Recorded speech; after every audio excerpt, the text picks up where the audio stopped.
নমস্কার সবাইকে। ইউএস আর ইসরায়েল মিলে এইবার ইরানের এমন একটা জায়গায় স্ট্রাইক করেছে যে কিছুদিন বাদেই দেখবেন এনার্জি ক্রাইসিস পুরোপুরি চরম লেভেলে পৌঁছে গেছে।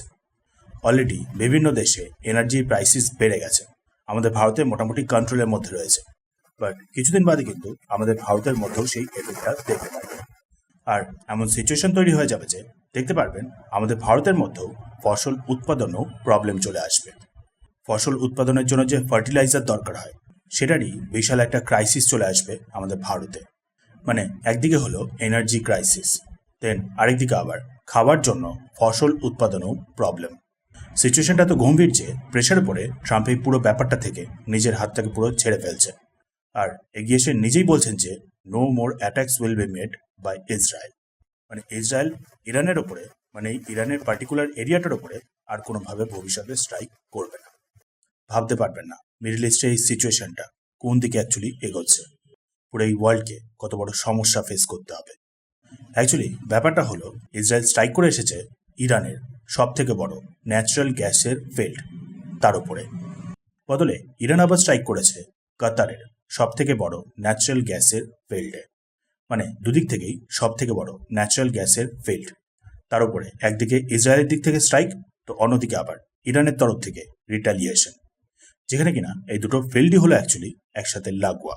মানে দুটো ফিল্ড কিন্তু অ্যাকচুয়ালি আলাদা না, একটাই।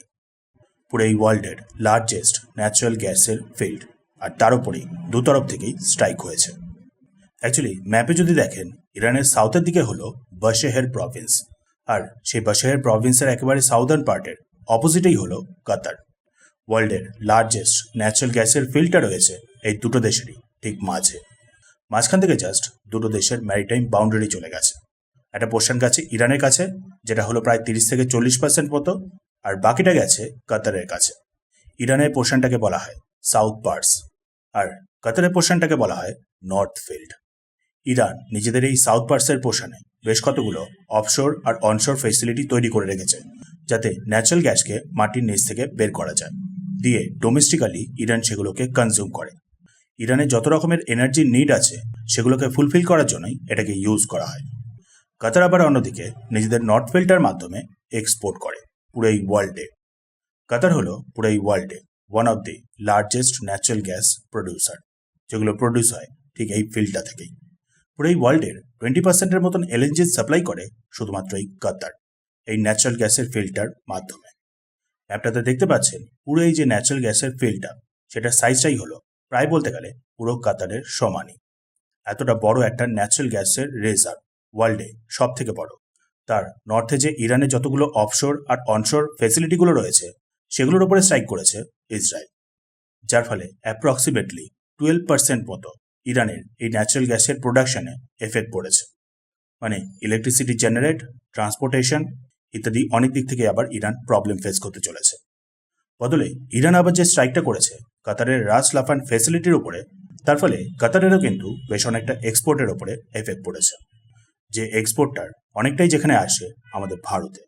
আমাদের ভারত কাতারের থেকে টোটাল 40 থেকে 50% মতো এলএনজির ইম্পোর্ট করে।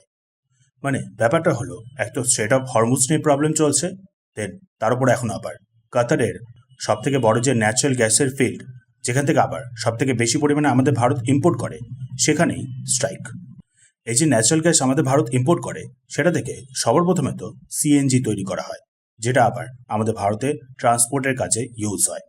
সাথে আবার পাইপড ন্যাচারাল গ্যাস বাড়িতে বাড়িতে অনেক জায়গাতেই পাঠানো হয় কুকিংয়ের জন্য, ইলেকট্রিসিটি জেনারেট করতে কাজে লাগে।